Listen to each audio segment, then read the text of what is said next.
بە هەواڵی موچە و کاری شاندەکانی عراق لە هەرێمی کوردستان لە دوو ڕۆژی ڕابردوودا دەست پێ دەکات. سەم لەگەڵ 5 سەرچاوە لە نێو حکومەت هەرێمی کوردستان. هەموو ئاماژەکان بۆ ئەوەن لە دوو ڕۆژی ڕابردوودا کاری زۆر باش کراوە بۆ ئەوەی کێشەکانی نێوان هەولێر و بەغداد سەبارەت بە پرسی موچەی کوردستان چارەسەر بن. سەبارەت بە نەوت دەست پێ دەکەم. شاندێک ڕۆژی پێنجشەممە لەسەر پرسی نەوتی کوردستان گەیشتە هەولێر. یەکەم کۆبوونەوەیان کاتژمێر 7 ڕۆژی پێنجشەممە لە هەولێر ئەنجام داوە. دواتر دوێنێ سەردانی چێلگە نەوتیەکانی هەرێمی کوردستانیان کرد. هەموو چێلگە نەوتیەکانیان چێک کردوتەوە.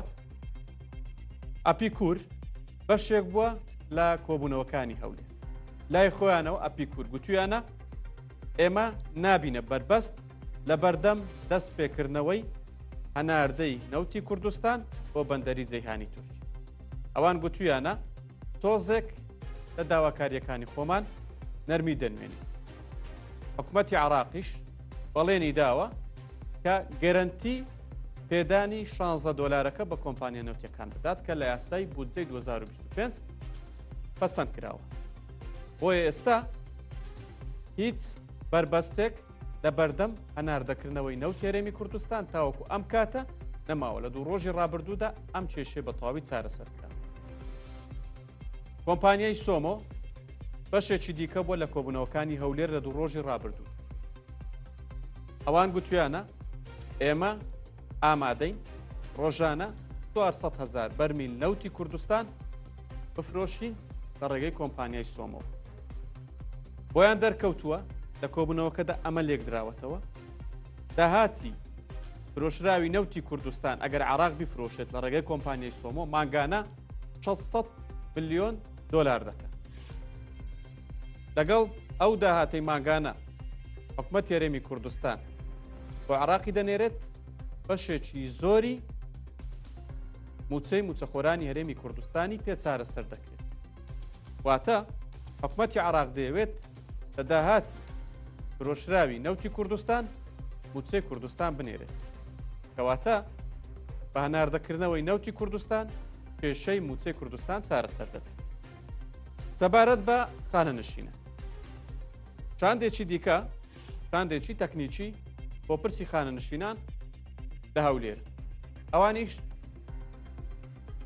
کێشەی خانەنشینان ئەو کێشەی لە لیستی خانەنشینانی کوردستان هەبووە لە ناوەکاندا هەبووە چارەسەر کراوە. هەموو ناوەکانیان بینیوە خۆیان دەرکەوتووە هیچ کێشەیەک لە لیستی ناوی خانەنشینانی کوردستاندا نییە.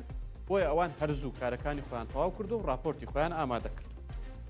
سەبارەت بە داهات چاندێکی تەکنیکی دیکە لەسەر داهاتی کوردستان وردبینی کردووە. ئەوانیش بۆیان دەرکەوتووە ئەو قسانەی حکومەت هەرێمی کوردستان سەبارەت بە داهاتی ڕادەستکراوی ماگانە بە بەغداد دەیکات زۆرینەی زۆری ڕاست. گوتویانە ڕاستە داهاتی کوردستان کەم بۆتەوە ئەوەی دیارە بە فەرمی ئەوەی فەرمی باسی ئەویان نەکرد ئەوەی لەولا ئاشکرا ناکرێت بە باشی کۆ ناکرێتەوە ئەوە ئەوەی بە فەرمی پێیان گوتراوە. گوتویانە ئەمەندە داهاتتانە ئەوەندەی بۆ بەغداد نێردراوە ئەوەی دیکە بۆ خەرجەکان و بۆ موچەی گرێبەستەکان ڕۆشتووە. بۆیە ئەو داهاتێک کە نێردراوە بەلا ڕێدابردن نەبوو. حکومەت هەرێمی کوردستان ئەو داهاتی لەبەردەستی بە نیوەی بۆ بەغداد ناردوو. بەڵام نەگوترا ئەوەی کە کۆ نەکراوەتەوە ئەوەی باش کۆ نەکراوەتەوە ئەوەی بۆ دانەکان ڕۆشتۆ نازام چی ئەوانە باس نەکراوە. بەڵام ئەوەی بە فەرمی بووە توانە ئەمە داهاتەکەی تەواوە. سەبارەت بە موچە لە کۆبوونەوەکاندا وەکو نیاسپاچی هەرێمی کوردستان داوای ناردنی خەرجکردنی موچەی مانجی پێنجی کوردستانی کردو. گوتویانە بۆ ئەوی نیاسپاچی هەبێت پێشەوەی نەوتی کوردستان دەست پێ بکاتەوە کە هەموو ئەگەرەکان بۆ ئەوەن ئەم هەفتەیە دەست پێ بکاتەوە داوا کراوە. ئەم هەفتەیە بەغداد موچەی مانجی پێنجی کوردستان خەرج بکات کە هەموو شتێکی لە بەغداد تەواو بووە. کوردبینی تەواو بووە، میزان مڕاجعی پێشتر نێردراوە، داهاتی مانجی چوار نێردراوە. بەڵام پێشدەشن لەلایەن طەیب سامی وەزیری دارایی عراقەوە موچەی کوردستان بە تەواوی بۆ هەشت مانگ ڕاجی. وەکو نیاسپاچی هەرێمی کوردستان داوای کردووە ئەم هەفتەیە لەگەڵ دەستپێکردنەوەی هەناردەی نەوتی کوردستان موچەی مانجی پێنجی کوردستانیش خەرج. لە کۆبوونەوەکاندا لە کۆبوونەوەکاندا بە هیچ شێوەیەک باسی کێشەی تەڵتین نەکراوە، بە هیچ شێوەیەک باسیەوە نەکراوە هەرێمی کوردستان بڕیاری تەڵتین جێبەجێ بکات کە لە دادگای فدراڵی دەرچوو. داهاتیشم بۆ باس کرد. دەرچاوەیەکی باڵا لە حکوومەت هەرێمی کوردستان بەمنی گوت پێی بۆ ژوم گوتی هەواڵی زۆر خۆش سەبارەت بە چارەسەرکردن و دابەشکردنی موچەی کوردستان هەیە.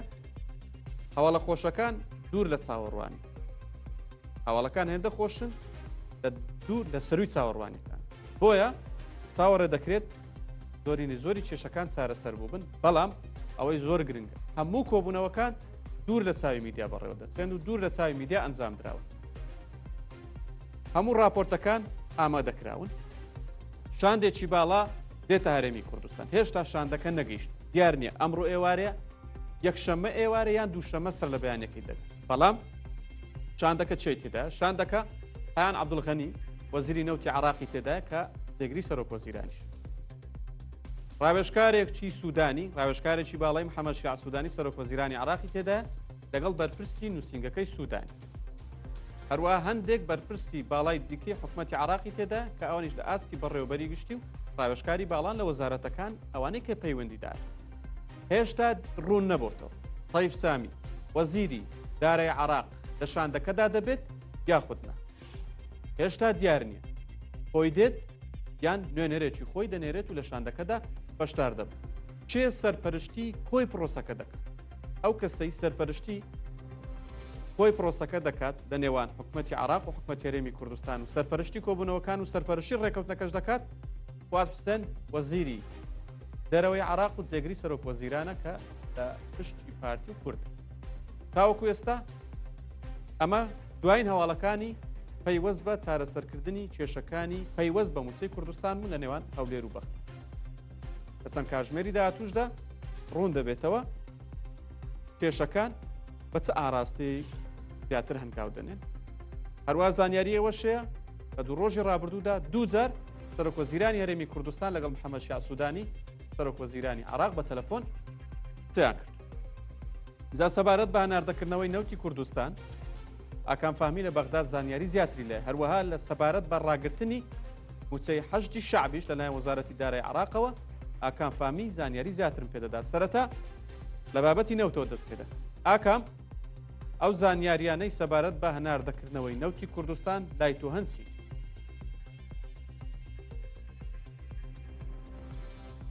شاندەی کە ئێستا لە کوردستان هەروە خۆت باست کرد باسی بەگشتی باسی نەوت کراوە، باسی موچە نەکراوە. ئەمان حکوومەتی عێراق دەیەوێ هەرچی زووە پرسی هەناردەکردنەوەی نەوتی هەرێمی کوردستان دەست پێ بکات. لەگەڵ ئەوەشدا بابەتێکی دیکە هەیە بە جۆرەی زانیاریەکان کە یەکێک لە بەشداروی کۆبنەوەکە باسی لەوان کردو شاندی عێراقی داوای کردو توێتی ئێوە لەسەر چ میکانیزمی قەرزی ئەو کۆمپانیانە دەدەنەوە، قەرزی کۆمپانیا نەوتەکان کە حکوومەتی هەرێمی کوردستان توێتی ئێمە ڕۆژانە 250,000 بەرمیل دەفرۆشین، 100,000 بەرمیل دەدەین بە کۆمپانیەکان کە خۆیان نەوتی خۆیان بفرۆشن. ئەمەش نایاساییە چونکە عێراق ئەو کاری بەدڵ نییە، ئەوان دەڵێن کارێکی نایاسایی کراوە لەلایەن حکوومەتی هەرێمی کوردستانەوە و ئەوەی ماوەتەوە 150,000ەکەی بۆ کاروباری ناوخۆیی بەکاردێت و دەدرێت بە کۆمپانیا عێراقەکانیش.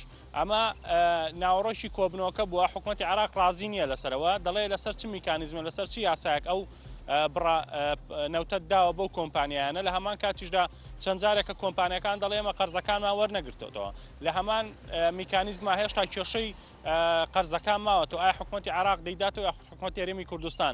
ئەمە هێشتا ڕەنگە لەم دوو ڕۆژی داهاتوودا گفتوگۆی لەسەر بکرێ کە چۆنێتی داناوەی قەرزەکانە.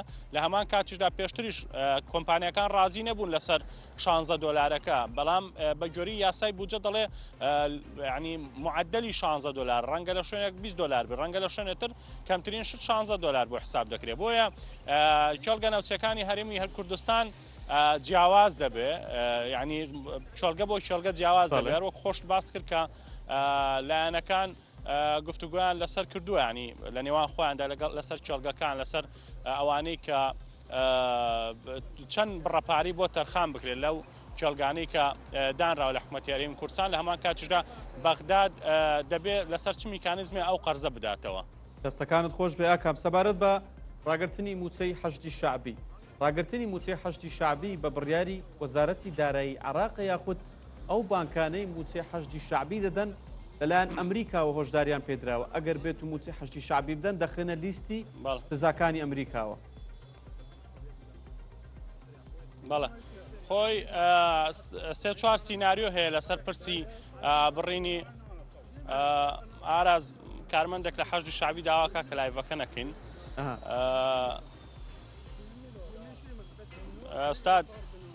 أستاذ احنا ما نصور بنا، احنا عندنا لايف يعني مو يما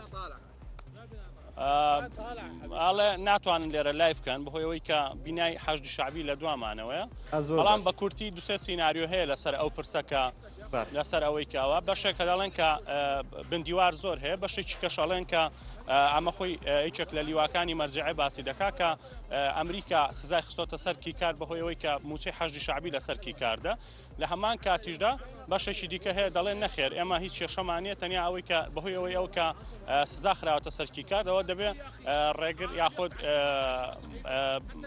ینی هەنگاوێکی دیکە بکرێت ئەوش بە کاش پارەکەیان بۆ بدرێ بە کارمەندانی حەشدی شعبی کە دەبواە 20 مانگ بە 21 مانگ موچەکان ڕگن بەڵام بەداخۆتا ئێستا ئەوان دەڵێن موچەکانمان وەرنەگرتەوە و کاردانەوەیکی زۆر هەبوو لەلایەن سەرکردەکانی حەشدی شعبیەوە.